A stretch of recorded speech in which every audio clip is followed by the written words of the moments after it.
Listo, ya estamos grabando. Buenas noches. Nosotros vamos a hablar acerca de la erupción del volcán Nevado del Ruiz. Vamos a hacer una corta exposición acerca de cómo se desarrolló esta catástrofe natural, cuáles fueron las implicaciones que tuvieron la falta de cuidados y de prevenciones por parte del gobierno y a partir de aquí cómo se convirtió esta tragedia nacional en un punto de inflexión a la hora de prever los desastres y de implementar políticas para disminuir la vulnerabilidad de las poblaciones. Entonces, estas son las características principales.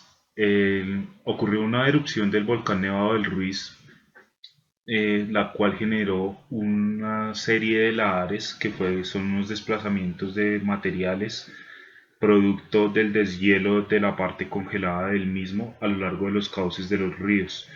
Estas avalanchas alcanzaron velocidades de aproximadamente 60 kilómetros por hora que llegaron a poblaciones cercanas al volcán, como lo fueron Chinchiná y el pueblo de Armero, el cual esto fue totalmente destruido y generando afectaciones de alta complejidad dentro de Chinchiná. Se calcula que fueron aproximadamente 20.000 víctimas mortales, más sin embargo los registros más modernos hablan de 29.000, 30.000 víctimas aproximadamente, sin contar los desplazamientos que se ocasionaron por causa de este evento. Es considerada la segunda mayor tragedia volcánica después del Monte Pelé. Esto ocurrió en el año de 1902 en Francia, en una isla pequeña donde la erupción del volcán generó aproximadamente 35.000 víctimas. Estas son algunas imágenes tomadas 2 días después de la tragedia, viendo cómo quedó el pueblo al entrar en contacto con los lahares, todos los materiales que pasaron por el pueblo, que destruyeron casas que no tenían un sistema constructivo, digámoslo así, planificado para evitar este tipo de desastres. En la imagen de la derecha se puede ver vehículos sepultados, casas destruidas, algunos de los pobladores recogiendo lo poco que pudo dejar este evento. Aquí observamos más fotografías de cómo quedaron las pocas estructuras en pie. Como se puede observar, hay estructuras de gran tamaño, por decirlo así. Se alcanza a ver una iglesia, estructuras grandes, inclusive el hospital, la estructura se mantuvo en pie, mas sin embargo sí hubo una afectación grave y finalmente quedó inutilizado. Y a la derecha se puede ver el rostro de la tragedia, la niña Mayra que quedó sepultada bajo los escombros y sobre una gran cantidad de material depositado. Ella estuvo en esta situación durante 3 días y luego falleció tras la imposibilidad del cuerpo de rescate para sacarla de este lugar.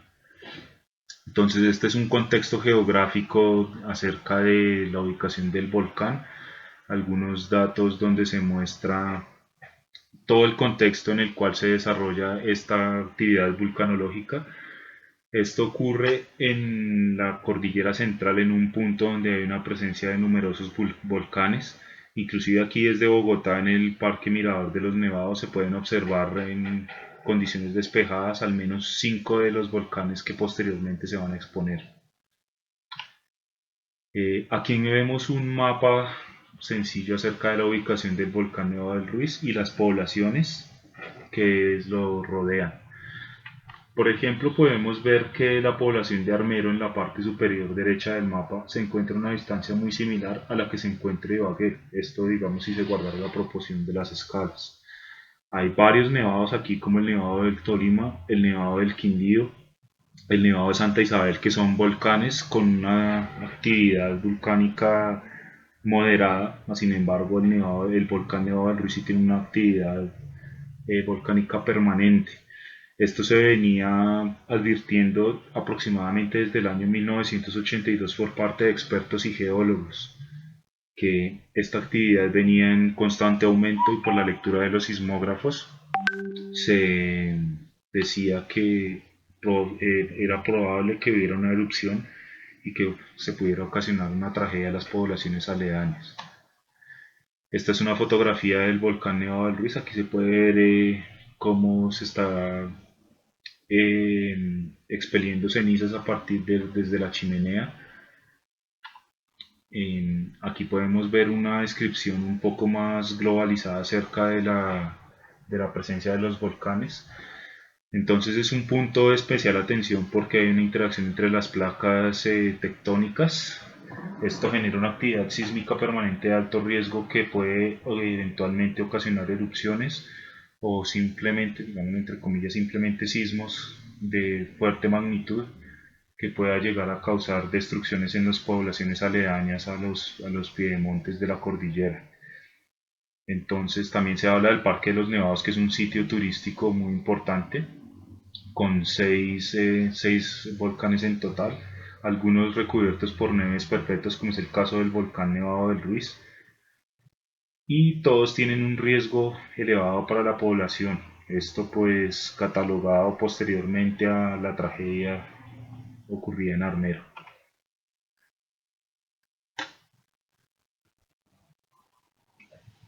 Bueno, en cuanto al historial volcánico actual de este volcán, lo que tenemos es que según los relatos históricos, en 1595, una probable explosión y flujos piroclásticos se convirtieron en lagares y estos devastaron los valles de Lagunilla y Gualí, causando más de 600 víctimas, casi todos indígenas gualíes. La magnitud se estima 2.5 o 3 veces mayor al presentado en 1985, que es el que estamos estudiando. Hubo otro relato, ya en 1845 aproximadamente se produjo una erupción que dio lugar a lagares en el Valle de Lagunilla, causando esta vez más de 1000 víctimas fatales. Es un relato de Joaquín Acosta. Este se estima que el área afectada fue 3.5 veces mayor a la erupción de 1985. Entonces, a partir de esta actividad, de esta actividad del volcán de 1845, había permanecido como una etapa de latencia donde no había una actividad así muy fuerte, pues digamos comparada con la de 1985. Después de esto, los pobladores de manera inconsciente, digamos que llamaban al volcán el León Dormido, porque no conocían realmente su actividad, pero igualmente tenían el registro de sus antepasados, que le decían León.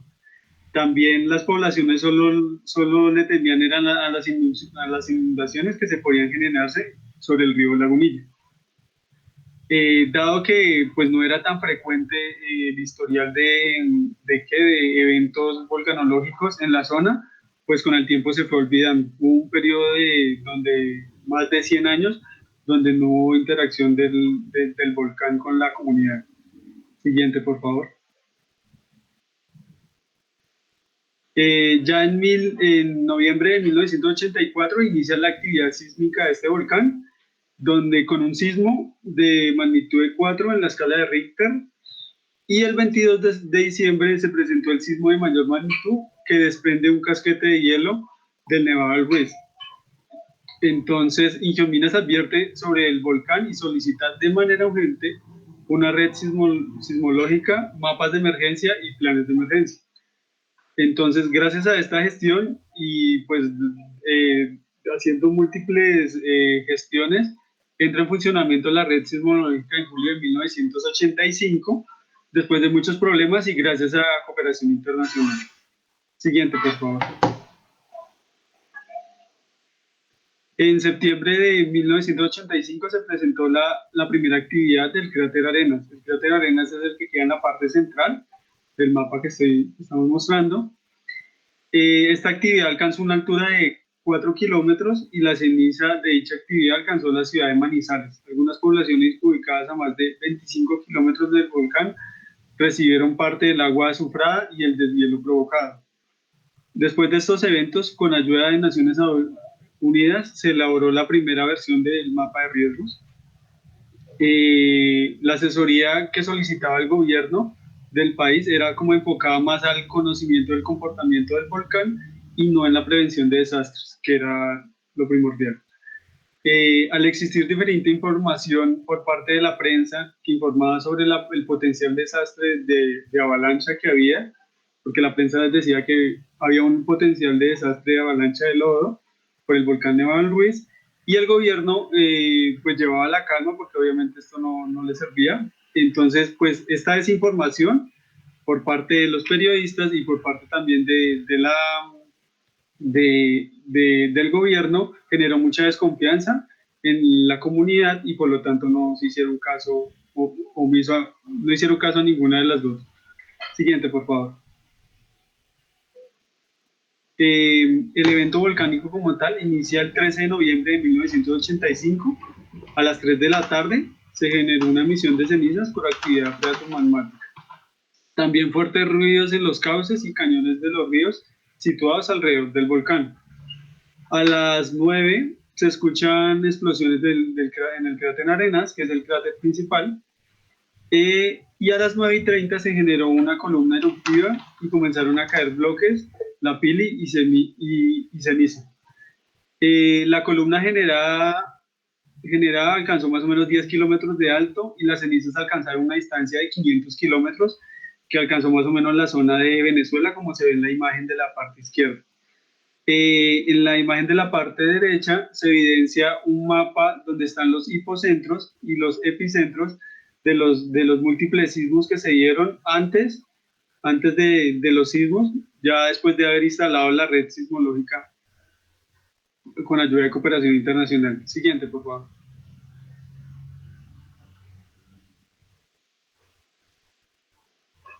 Eh, la Pili no alcanzó un área superior a la cubierta por el glacial y la combinación de este material en conjunto con el glacial se desplazaron hacia los ríos que nacen en el Nevado del Ruiz, originando ladares. El volumen de estos ladares aumentó al incorporar material sólido encontrado en el camino como suelo y vegetación. Alcanzó una velocidad de más o menos 12 metros por segundo, una altura de 20 metros, volúmenes de 20 millones inicialmente y en la parte final alcanzó 90 millones de metros cúbicos de material, lo que quiere decir que más o menos se aumentó en 4 veces su volumen.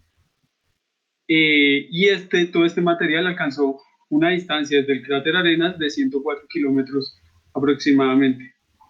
Siguiente. Bueno, para medir el índice, para medir, cuantificar la magnitud que tuvo esta erupción volcánica, se utiliza el índice de explosividad volcánica, ¿no?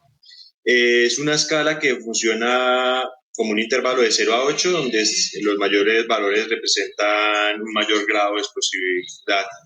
Nosotros estamos sacando los datos para la tragedia de Armero de un estudio realizado por la Universidad de Caldas, por los profesores Carlos Borrero y Gabriel Cruz, llamado Aproximación a la predicción de riesgo por la actividad del volcán Nevado del Ruiz, que tiene como base la recopilación de datos históricos conocidos de los periodos de inactividad y las fases eruptivas del volcán Nevado del Ruiz, con herramientas estadísticas para llegar a una aproximación de riesgo de este volcán. Siguiente. Bueno, acá podemos ver el registro histórico que ha tenido el volcán y podemos apreciar que el índice de explosividad en la tragedia del 13 de noviembre es de las más altas, ¿sí? Porque en general hay un límite de 3. Esto claro por las consecuencias que tuvo el desastre y la cantidad de pérdidas tanto humanas como económicas, ¿sí? Siguiente. Bueno, este es el mapa de riesgo volcánico que se ha generado. Como podemos ver, Armero como tal está en una zona de amenaza baja, sin embargo hay que tener en cuenta que todos los ríos son vectores de amenaza, ¿no? Y tal cual fue el caso de Armero, donde el río Lagunillas fue el que transportó todo este material que venía desde el volcán. Siguiente. Bueno, como el riesgo, ¿cuál es? El volcán Nevado del Ruiz desde el 84 se encuentra en un periodo de actividad volcánica con una fumarola casi constante. Si suponemos que está cercano a este fin del periodo, se tendría que la ocurrencia de este es una fase eruptiva cada 27.2 años en la visión más pesimista, desde el punto de vista estadístico histórico. Pues es muy importante tener todos estos valores en cuenta a la hora, por ejemplo, de hacer un proyecto y pues de ahí sale la necesidad de definir el riesgo volcánico para las áreas amenazadas por la actividad del volcán. Entonces se empiezan a llevar a cabo dos obras. En el caso de Armero, pues Armero fue un año después de que el volcán empezara su actividad volcánica, este periodo de actividad volcánica. Siguiente. Bueno, la vulnerabilidad que presentaba el pueblo es pues, la falta de medidas por parte del gobierno local disparó la vulnerabilidad ante el desastre. Varía de acuerdo al nivel de preparación que tengan las poblaciones para afrontar los desastres. En este caso, Armero no tenía un nivel de preparación óptimo, casi nulo. También, pues la mayor vulnerabilidad en zonas cercanas al cráter. Acá Armero casi no cumplía con este punto, mas sin embargo, como les explicaba anteriormente en el mapa de riesgo volcánico, influye mucho que estaba sobre un río que viene directamente desde el volcán y los ríos son vectores de amenaza, de riesgo. Bueno, pues los municipios más pequeños son vulnerables, tal cual como pasó en Armero, un pueblo muy pequeño, muy susceptible a grandes desastres y en general eso. Siguiente. Bueno, como conclusiones tenemos que es claro que la cantidad de veces claro que es claro, en la gran cantidad de veces que el problema no es como tal el evento geológico, sino su nivel de destructividad y la cantidad de pérdidas que eso conlleva, ¿no? No solamente basta prever con el riesgo y la posible amenaza, también es necesario tener en cuenta todo un plan de acción proactivo y reactivo en caso de una ocurrencia del desastre, tener un plan claro familiar, por ejemplo, es muy, muy importante. A partir de este evento, el Sistema Nacional para la Prevención y Atención de Desastres y su implementación en la cultura local es objeto de responsabilidad de los gobiernos regionales. Los planes de atención de emergencia en Colombia deben seguir un modelo adecuado a las necesidades locales. Y, por último, la falta de implementación de planes de prevención de desastres condena a las poblaciones vulnerables a sufrir desastres en escalas cada vez mayores. Siguiente. La bibliografía, muchas gracias.